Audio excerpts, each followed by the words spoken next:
하나님 말씀은 골로새서 2장 16절부터 19절까지입니다. 그러므로 먹고 마시는 것과 절기나 월삭이나 안식일을 인하여 누구든지 너희를 편론하지 못하게 하라. 이것들은 장래일의 그림자이나 몸은 그리스도의 것이니라. 누구든지 일부러 겸손함과 천사 숭배함을 인하여 너희 상을 빼앗지 못하게 하라. 저가 그 본 것을 의지하여 그 육체의 마음을 쫓아 헛되이 과장하고 머리를 붙들지 아니하는지라. 온몸이 머리로 말미암아 마디와 힘줄로 공급함을 얻고 연합하여 하나님이 자라게 하심으로 자라느니라. 아멘. 오늘도 살아계신 우리 하나님께서 우리 성도님들 한 분 한 분을 붙잡으시고 은혜를 베푸시고 또 평강 주시고 의의 길로 인도하여 주시기를 주님의 이름으로 축원합니다. 예수 그리스도는 교회의 머리이십니다. 그래서 히브리서 1장 3절에 보면 이는 하나님의 영광의 광채시요 그 본체의 형상이시라. 그의 능력의 말씀으로 만물을 붙드시며 죄를 정결케 하는 일을 하시고 높은 곳에 계신 위엄의 우편에 앉으셨느니라 라고 말씀하셨습니다. 하나님의 영광의 광채시다. 그 본체의 형상이시다. 또 그의 능력의 말씀으로 만물을 붙들고 계신다.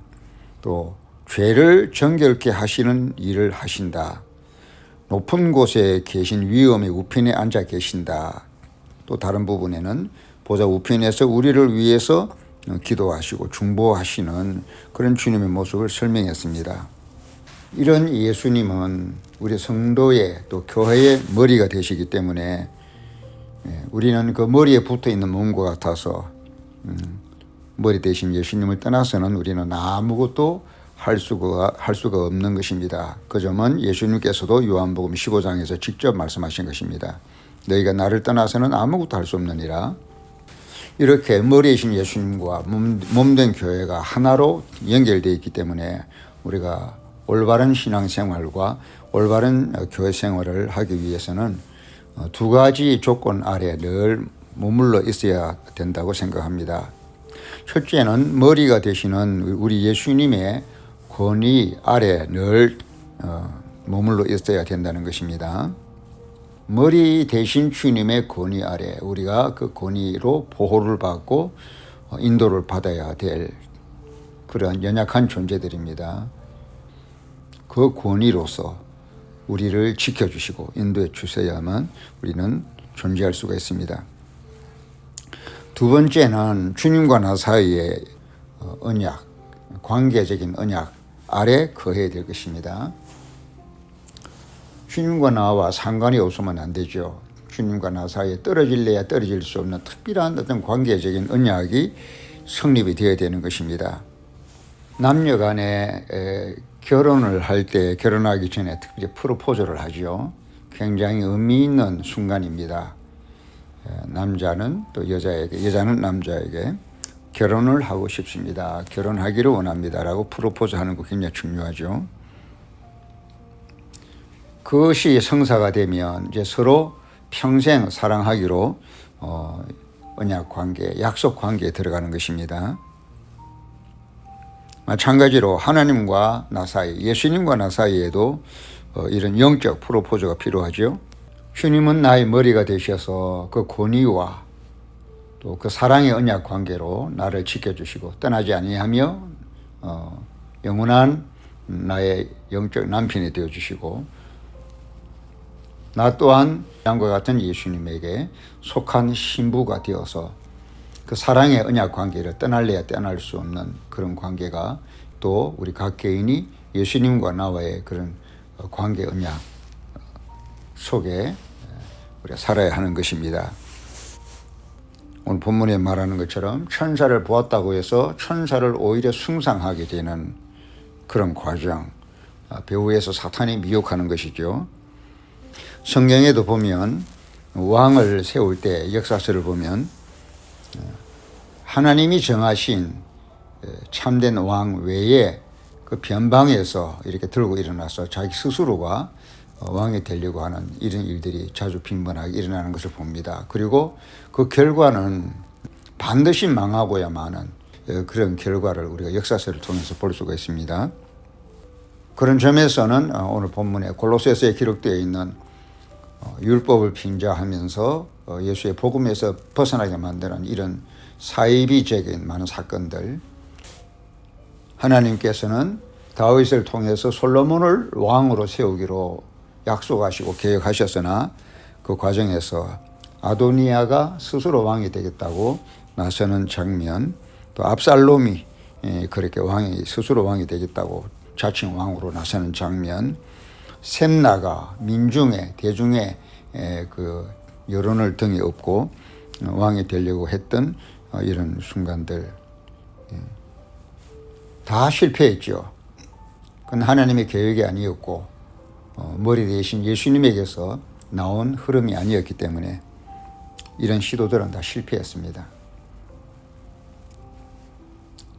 성경 전반적으로 볼 때 이런 일들이 많았죠. 사사기 17장에는 그 미가라고 하는 사람이 자기 중심적인 종교를 만들고 그렇게 사적인 어떤 종교단체를 만들어서 자칭 제사장 노릇을 하면서 이렇게 만들어가는 장면들을 봅니다. 우상의 신전에서 제사하는 자들에게 빌붙어서 명색이 하나님의 또 선지자라는 그런 허울 좋은 명목으로 생계를 유지하는 그런 장면을 봅니다. 이런 모든 것들이 다 본류에서 벗어난 사이비적인 그런 모습들입니다. 그런 점에서 본다면 우리는 항상 하나님의 권위 아래 보호를 받아야 될 연약한 존재들입니다. 이만하면 되지 않겠느냐라는 생각하에 스스로 왕이 되겠다고 나선 모든 사람들이 다 참패를 하고 무너졌던 것처럼 우리들도 늘 하나님의 권위 아래 겸손하게 그렇게 순종하고 복종하는 그때가 오히려 가장 안전하고 가장 바람직한 모습일 것입니다. 그것을 벗어난다고 할 때는 우리에게는 많은 또 부자연스러운 일들과 불필요한 행동들을 하게 되고 그로 인해서 스스로 자기를 속이거나 미혹되는 그런 경향이 있는 것을 우리가 조심해야 되겠습니다. 고린도전서 1장 25절에 보면은 하나님의 미련한 것이 사람보다 지혜 있고 라고 했습니다. 그렇지만 아무리 내 지혜가 좋고 옳아 보여도 하나님의 미련한 것보다는 못하다는 것입니다. 모든 인류를 다 모아놓고 인류의 모든 지혜를 다 동원하고 모은다 하더라도 하나님의 약한 것보다 하나님의 미련한 것보다는 더 지혜로울 수도 없고 그런 것이죠. 하나님의 미련한 것이 사람보다 지혜 있고 하나님의 약한 것이 사람보다 강하니라. 고린도전서 1장 25절입니다. 내 자신의 어떤 권위나 지혜나 능력보다 오히려 하나님의 약한 것이 100번 낫다는 것입니다. 그런 걸 생각하면 우리가 하나님의 권위를 마다할 이유가 없지요. 할 수만 있으면 하나님의 오름의 그 권위 아래, 하나님의 권위 아래 보호받고 인도를 받는 것이야말로 가장 안전한 길인 것입니다. 잘 우리가 이해를 해서 그 사랑에서 벗어나거나 다른 데 눈을 돌리거나 다른 것에 집착에 빠지는 일이 없도록 해야 되겠습니다. 우리가 하나님을 믿고 예수를 믿는 중에 돈의 유혹을 받을 수도 있고 세상의 것의 유혹을 받을 수가 있고 예수님이 받으신 시험처럼 명예와 또 물욕과 이런 것들 또 생계 문제가 하나님의 말씀보다도 더 우선시 되는 이런 패단, 하나님과 나와의 사랑의 언약 관계를 잘 명심하고 기억하고 잊지 말아야 될 것입니다. 그래서 로마서 1장 6절에서 7절까지 보면 너희도 그들 중에 있어 예수 그리스도의 것으로 부르심을 입은 자니라. 로마에 의해서 하나님의 사랑하심을 입고 성도로 부르심을 입은 모든 자에게 하나님 우리 아버지와 주 예수 그리스도로 쫓아 은혜와 평강이 있기를 원하노라. 이렇게 인사말로 했습니다. 예수 그리스도의 것으로 부름을 받았다. 하나님의 사랑을 입은 성도다. 성도로 부르심을 입은 자다. 이렇게 하나님과 나와의 관계, 예수님과 나와의 관계를 설명했습니다. 나는 주의 것입니다. 나는 하나님의 성도입니다. 떠날래야 떠날 수 없는 나와의 사랑의 관계를 그렇게 확정을 해야 되겠습니다. 또 유다서 1장 1절에는 예수 그리스도의 종이요 야고보의 형제인 유다는 부르심을 입은 자 곧 하나님 아버지 안에서 사랑을 얻고 예수 그리스도를 위하여 지키심을 입은 자들에게 편지하노라 라고 말씀하면서 하나님 앞에 부르심을 입은 자다, 사랑을 얻은 자다, 그리스도를 위하여 지키심을 입은 자다, 이렇게 성도의 의미를 규정했습니다. 교회의 의미를 규정했습니다. 시편 50편 14절에는 감사로 하나님께 제사를 드리며 지극히 높으신 자에게 내 서원을 갚으며, 우리가 어려울 때 하나님 이렇게 해주시면 이렇게 하시겠습니다라는 게 서원인데, 여기 시편 50편에서 모든 서원을 통칭한 이 서원이라는 말은 궁극적으로는 하나님과 나와의 관계에 대한 서원 아니겠습니까? 평생 하나님을 떠나지 않겠습니다. 평생 하나님을 아버지로 모시겠습니다. 공경하겠습니다. 예수를 나의 구주로 섬기겠습니다. 이런 서원일 텐데 이런 서원은 꼭 지켜야 된다는 겁니다. 또 예레미야 15장 19절에도 여호와께서 이같이 말씀하시되 네가 만일 돌아오면 내가 너를 다시 이끌어서 내 앞에서 세울 것이며 네가 만일 천한 것에서 귀한 것을 취할 것 같으면 너는 내 입같이 될 것이라. 그들은 네게로 돌아오려니와 너는 그들에게로 돌아가지 말지니라.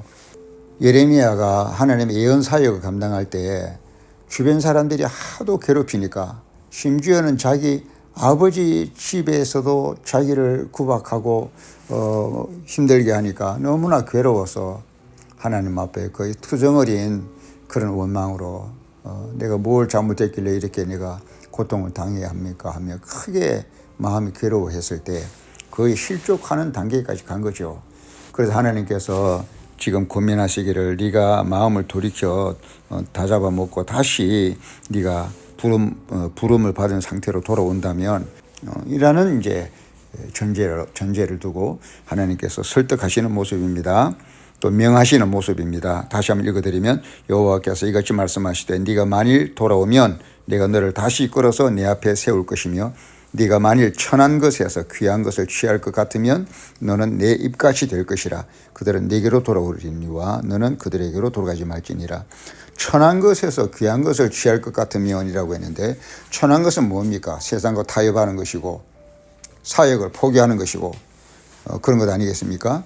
그러나 귀한 것은 뭡니까?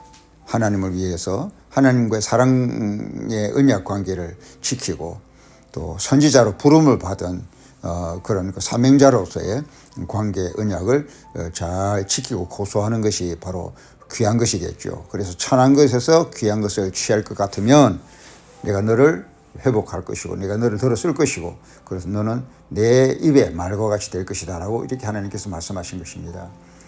또 베드로전서 5장 5절에서 6절에는 젊은 자들아 이와 같이 장로들에게 순복하고 다 서로 겸손으로 허리를 동이라. 하나님이 교만한 자를 대적하시되 겸손한 자들에게는 은혜를 주시느니라. 그러므로 하나님의 능하신 손 아래에서 겸손하라. 때가 되면 너희를 높이시리라. 예, 가르치는 장로에게 무슨 지시를 받고 가르침을 받는다라는 것은 젊은 자들의 혈기왕성한 그 마음에 자존심 상하는 일이죠. 일일이 순종해야 되고 복종해야 되는 그 상황 자체가 마음에 안 들 수가 있습니다. 그런데 너는 장로들에게 순복하라. 그리하면 때가 되면 너희를 높이시리라 라고 하나님 말씀하셨습니다. 그래서 우리는 하나님의 권위 아래 순복하고 하나님과의 그 관계 언약에 충실할 때 그것이 옳은 것이고 때가 되면 하나님께서 반드시 높여주신다라고 말씀했습니다. 어떤 이유로든 우리는 지난날에 죄로 말미암아 죽었다가 이제 예수 십자가로 말미암아 다시 살아나게 된 존재들이기 때문에 이제는 주님과의 그 언약 관계, 나는 주의 것입니다. 주님의 피값으로 사신받은 자입니다. 나는 남은 생에 주님을 떠나지 않겠습니다. 라는 그런 고백이 있어야 할 것입니다. 오늘 이 본문 말씀에 많은 사람들이 천사를 보았다고 천사 숭배함으로 빠지고 또 자기를 일부러 겸손함으로 과장하기도 하고 헛된 마음으로 속이기도 하면서 이렇게 불필요한 동작들을 취하면서 신앙의 손해를 보는 이런 경우들을 봅니다. 우리가 천국 들어가길 때까지 이런저런 사소한 일들이나 잡다한 일들에게 마음을 뺏기지 말고 주님은 나의 머리가 되십니다. 주님은 나의 구원자이십니다. 나는 주님의 권위의 날개 아래 거하는 종입니다. 나는 주님을 사랑할 수밖에 없는 주님만을 사랑하는 사랑 관계의 언약 속에 있습니다. 주님은 나의 신랑이며 나는 주님의 신부입니다. 주님은 우리의 머리가 되시고 우리는 주님의 몸입니다. 라는 이런 절대적인 언약 관계 언약.